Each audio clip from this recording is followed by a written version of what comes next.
สุดท้ายบางคนออกนี้ไงนี่ยังบางปีเบียบในการดัดโลโก้แบบนี้นี่โลโก้แบบนี้วอลแบบนี้ในการเจ๊คือเอาวิวอลโฮ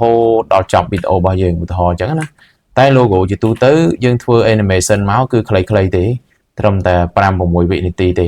จังนำไปวิบานเวงหดดอจับคือยังมีระเบียบในการทัวร์จังบางคนมีโลโก้ได้วอลจังมวยเมาส์บางส่วนจีโลโก้ได้อัดวอลเจ๊อัดไอ้ยี่ยังไอตีนวิดอจงบ้านนะแต่บางส่วนจีนี้วินิตีวิทำแต่ผมปรามผมมวยวินิตียังตีนวิเตอร์อย่างเงี้ยจังนำไปเอาวิดอจับบานห้อยวิลูปตัววินตัวเมาส์มีในทางวิวอลเตอร์วอลเมาส์มือตัววิซีจังตีมวยคือยังcopy logo នឹងមកឥឡូវខ្ញុំដាក់សារថ្មីធម្មតា logo នៅពេលយើងទាញមកវាធំបែបនេះអញ្ចឹងយើងដាក់ត្រឹមណាយើងអាស្រ័យលើយើងអញ្ចឹងណាអញ្ចឹងជំហានទី1គឺយើងត្រូវ create compound clip មួយសិនលើ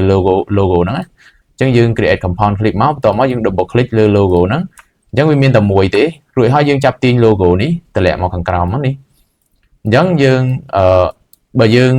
ងចង់ copy វាយើងអាចចុច Alt ជាប់ហើយចាប់ទាញមកចឹងក៏បានយើង Control C Control V ក៏បានដែរប៉ុន្តែយើងត្រូវដាក់ឲ្យជាប់គ្នាចេះអញ្ចឹងដើម្បីវាជាប់គ្នាបានគឺយើងត្រូវបើកកន្លែងនេះកន្លែងសញ្ញាចង្វាក់នេះអញ្ចឹងយើងបើកទៅវារត់ជាន់គ្នានេះមិនជាន់គ្នារត់ជាប់គ្នាណាអញ្ចឹងយើងចុច select ទាំងអស់ហើយចុច Alt ឲ្យជាប់ទាញវា copy បន្តទៀតមក copy វាបានវែងមកដោយសារតែ logo យើងវាលុប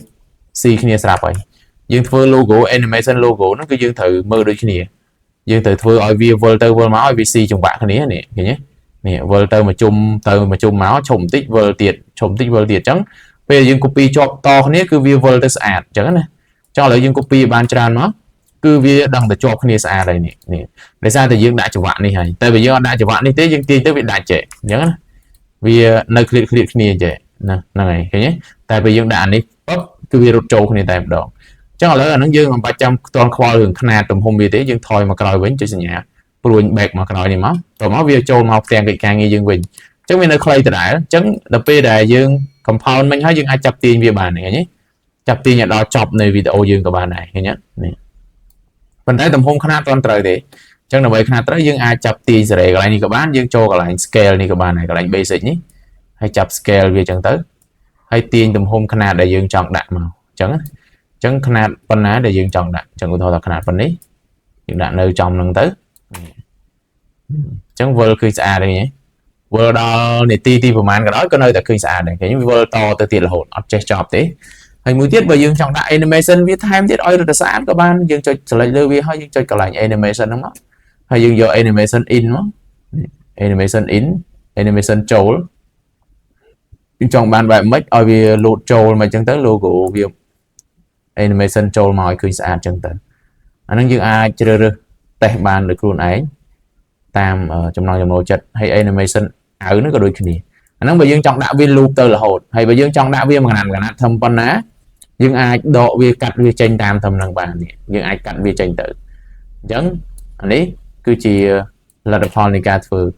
នេះ logo អញ្ចឹងណាហ្នឹងអូខេអញ្ចឹងឧទាហរណ៍យើងចង់ដាក់អញ្ចឹងមកឲ្យវាចេញវិលស្អាតអញ្ចឹងទៅអញ្ចឹងវិធីសាស្ត្រហ្នឹងងាយគឺវាคล้ายទៅជា compound clip មួយ clip ហើយនេះមួយ clip ហ្នឹងអញ្ចឹងទៅហើយបើយើងចង់ដូរ logo មិនបាច់ចាំពិបាកទេយើងຂະຫນាតហ្នឹងនៅដដែលទៅមានន័យថាຂະຫນាតនៅដដែលយើងអាចដូរ logo ថ្មីមួយទៀតក៏បានដែរខ្ញុំដាក់ logo ពណ៌ខ្មៅនេះម្ដងឧទាហរណ៍ណាអញ្ចឹងយើង double click មកក្នុងនេះមកយើងលុបអា logo នេះចោលមកហើយទាញ logo នេះចូលម្ដងពឹបមកនេះហើយយើង copy ដូចមិញដូចគ្នាហ្នឹង copy ដាក់ឲ្យច្រើនចឹងមកយ៉ា copy ចឹងមក select ទាំងអស់ហើយចុច Alt ជាប់ហើយចាប់ទាញមកហើយ control ហើយយើង scroll វាទៅឲ្យរួមទួចមកយើងដាក់ copy ឲ្យបានច្រើនចឹងមកអញ្ចឹងណាហើយយើង back មកវិញមកនេះអញ្ចឹងចាំមើល logo វាទៅជា logo ពណ៌ខ្មៅហើយຂະຫນាតនៅដដែលអត់មានខុសទេឃើញទេអាហ្នឹងងាយឃើញទេweb animation យើងដាក់ក៏នៅដដែលដែរអូខេអញ្ចឹងនេះគឺរបៀបដាក់ងាយបងប្អូនអាចសាកយកទៅប្រើប្រាស់បានអញ្ចឹងបើសិនជាមានបងប្អូនយើងចង់ធ្វើវីដេអូបែបអក្សររត់អក្សរខារ៉ាអូខេបែបនេះវីដេអូក្រោយខ្ញុំអាចនឹងបង្ហាញហើយនេះអាហ្នឹងខ្ញុំសាកធ្វើនេះសាកស្ដាប់តិចមើលកន្លែងនេះគុណចូលរួមសិក្សា nhôm đây sẽ lấy nhau to mắn chiếng này sẽ lấy cái chiếng xạ để màu ỏi sân này